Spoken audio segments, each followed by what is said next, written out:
mida peab tegema, et saada nii heaks sportlaseks nagu teie? Trenni peame tegema ja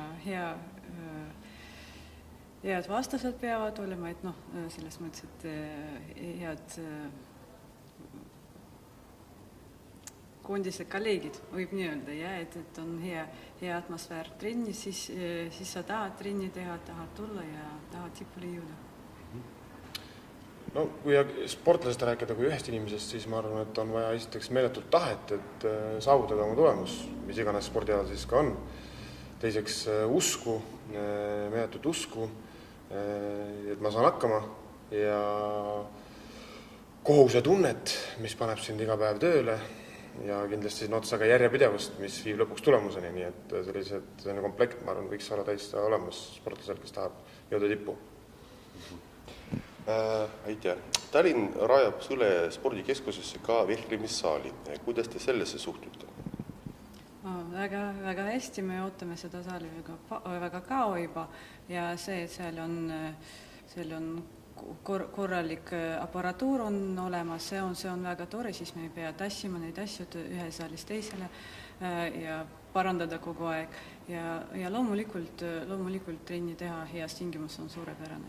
Kas te arvate, et uus saal võiks tuua ka rohkem vehklemist ehti? Loomulikult. Kas hakkate ise ka uues saalis trenni tegema? Ja kindlasti hakkame, seda ootamegi. Teil küsiksin, et kuivõrd popp praegu selline klassikaline Kreeka-Rooma maadlus on võrreldes tohutu arvu võitlusspordiliikide ja ülemineku MMA-ga?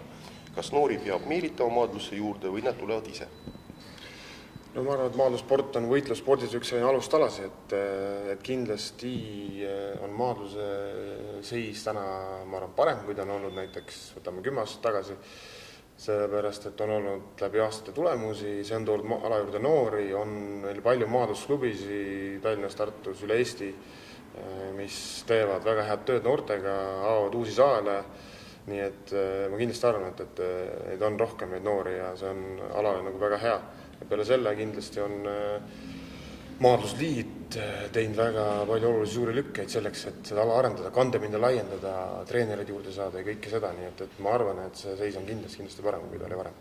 Lõpuks küsisin, et mitmes kord linn teid saavutuste eest juba premeerib ja kas kodulinna toetus teeb rõõmsaks ja kuivõrd motiveerivad sellised tunnustamised on?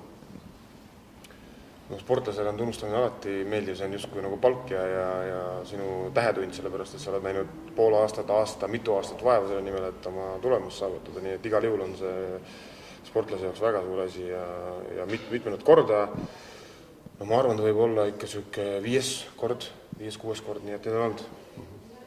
Ma isegi ei mäleta, kui palju ma sain linna pool seda toetust ja mingi auhindu ja see on väga meeldiv sündmus ja ma arvan, et kui see toimib, siis sportlased nagu pingutavad veel rohkem. Viimaks küsiksin, et mida kavatsete saadud preemiaga teha?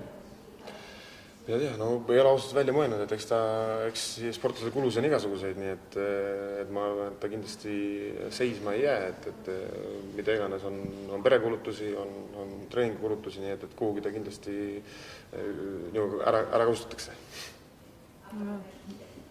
Nii ongi, sa pead võistlustele käima, sa pead füsioabi saama, siis see raha nagu ei seisa niisama konto peale.